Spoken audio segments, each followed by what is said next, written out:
and welcome to another Looney Tunes review video. If you are new to the channel, make sure you subscribe to follow my journey to review all 1000 classic Looney Tunes shorts, and give this video a like as well. So this is a review for Porky's Picnic, released in 1939. It's the 249th in the series, and it's directed by Bob Clampett. You can find this on the Porky Pig 101 DVD set. There is a HD restored version floating around, which is what I'm using for this review. However, I'm not sure exactly where that's come from. In case you haven't seen this short, as I can't show you the full thing here on YouTube, but essentially Porky picks up his girlfriend Petunia Pig for a picnic. They, for some reason, forget their nephew, who tags along anyway, and the nephew causes all sorts of mischief, both at the picnic and at the zoo. So first up, you're going to hear my original thoughts via the audio commentary that's had to be re-edited. Then you'll hear some new thoughts from me, plus a few thoughts from my good friends. So grab some popcorn and enjoy. I know, I've got to say that title card, I absolutely love it. It's probably the best thing about this cartoon, to be completely honest. So, as you can see here, we have Petunia. She's back. You know, she was used a few times in Tashland's cartoons, and here she is again playing Porky's girlfriend. She ends up having a much bigger, well, I suppose, career, so to speak, in the in Looney Tunes comics, which, you know, where she'll play like different roles in there, similar to what Tashland did, where in one she was a sister, and one was a girlfriend, and one was an almost fiancé, so stuff like that. I will say I like the animation, so the backgrounds, I should say, and the animation's great too, don't get me wrong, but you know, if I won the lottery, I'd probably get a doorbell like that. just for kicks, you know. And speaking of Pinky, so this is his second and final appearance, with the first appearance being in Porky's Naughty Nephew, but here it seems to be not a nephew, but just, I don't know, a brother or something, or I don't know. Keith Scott, he confirmed that it's not Benny Hansel doing Petunia Pig, as it states on IMDb and the Looney Tunes wiki. It's actually Shirley Reed. So, yeah, that needs to be updated. Although Bernice does Pinky, so it's kind of right. But I do like this, how you think, oh yeah, you know, that the boom gate's going to go down, but then it just sort of twists ever so subtly, which I thought was pretty good.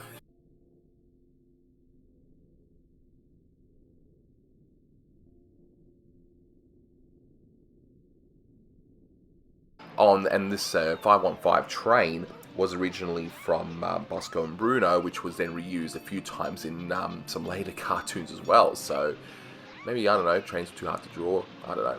This is not Clampett's best, not by a long shot. There's a few things wrong with it, as we're about to see. I do like here that he sort of repeats a gag kind of from Naughty Nephews, but it's got a different outcome. Where, you know, he's gonna, you know, smack him in the head, basically. But I just like the great animation. This is the part that really turned me off this cartoon, actually. Just this, it's too gruesome to think about why he's gonna chop off a... This is just wrong. I mean, is this Bob Clampett's cry for help, that he just didn't want to do Porky's anymore, that he wanted to do something else?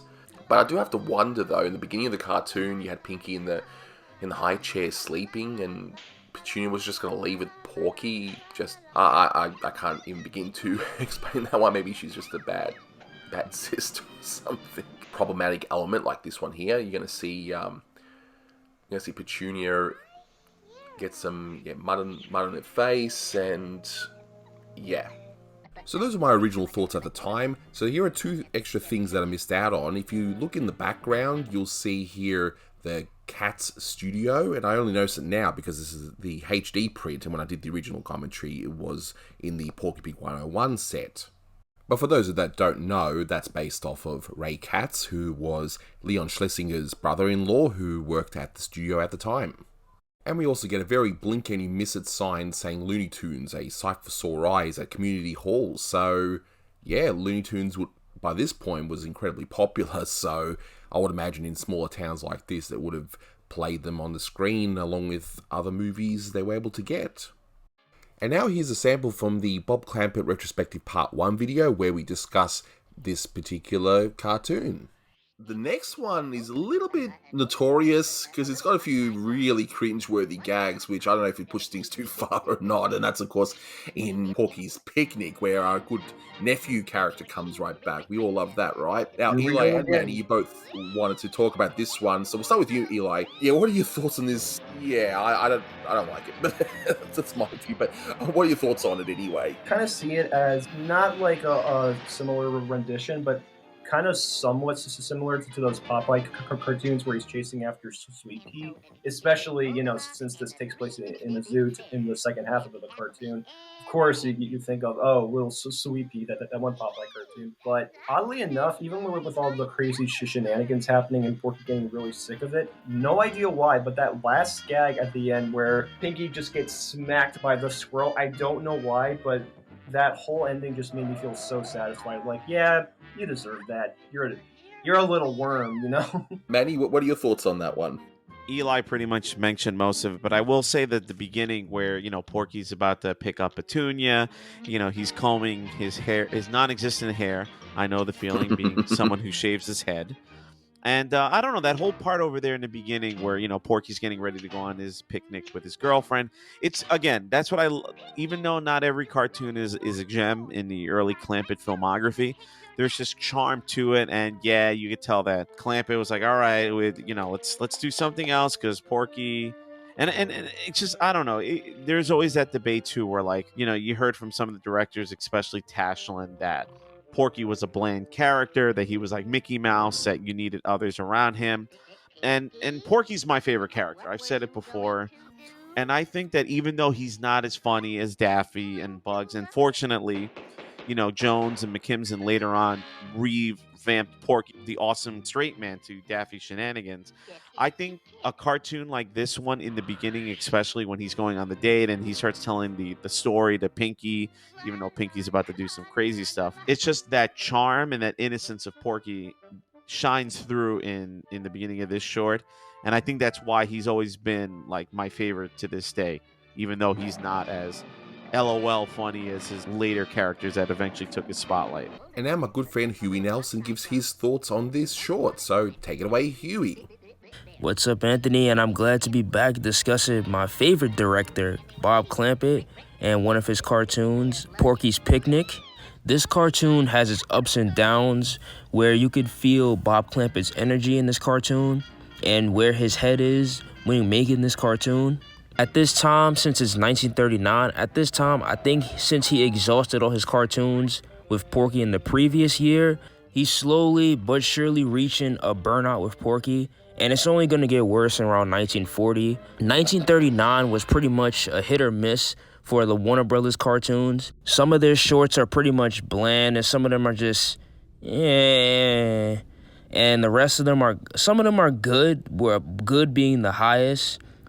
But I think what I like about this cartoon is I kind of like the redesign of Petunia Pig here, where she kind of has her two pigtails, and I kind of like how Bob Clampett redesigned her here to make her more resemble Porky, but gave her a much more cuter look than, I hate to say it, I really didn't really like Tashlin's version, even though she is Tashlin's character. And it's a shame Naughty Neighbors will be her final cartoon, and we won't see much of her after. But overall, this cartoon, even as a Clampett fan, I'll say this is by far, I think, one of Clampett's weakest cartoons. But it's not a bad cartoon, but it's not a great cartoon.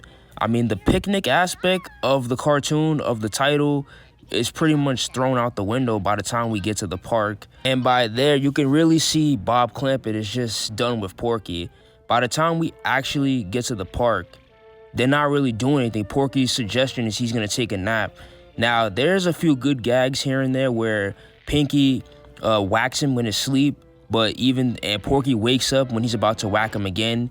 I kind of think that joke was executed a lot better in Porky's Naughty Nephew. And also, I kind of like the gag where Pinky is kind of cutting the squirrel with the scissors.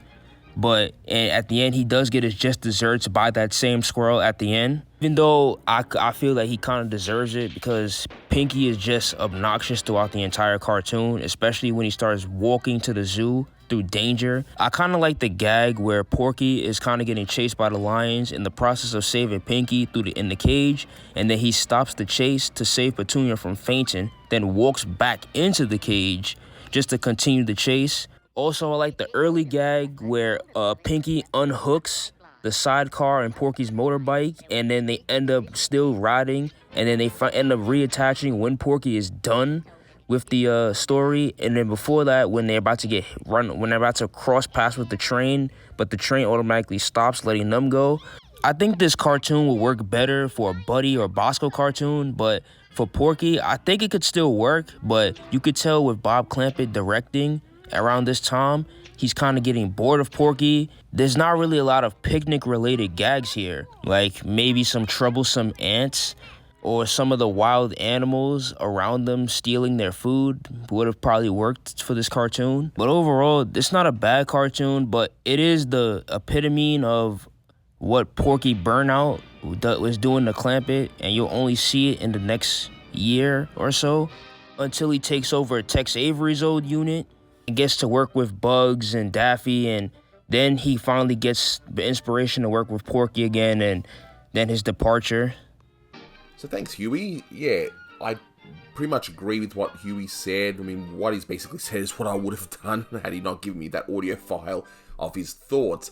But aside from the scissors gag, yeah, I definitely agree. Look, there's definitely some nice animation in this one. You got some beautiful Bob Cannon animation and among others, but you know, some parts are charming, like the sweetness of Porky and Petunia's relationship, and there's some nice visual gags here and there, like the train gag I mentioned earlier. But ultimately, this short is definitely one of Clampett's weakest around this time, so I'm giving this one a 6 out of 10. It is worth watching. It's not totally awful or anything like that, but it's also nothing special either. But that'll do it for this one. Thank you so much for watching, and until next time, take care.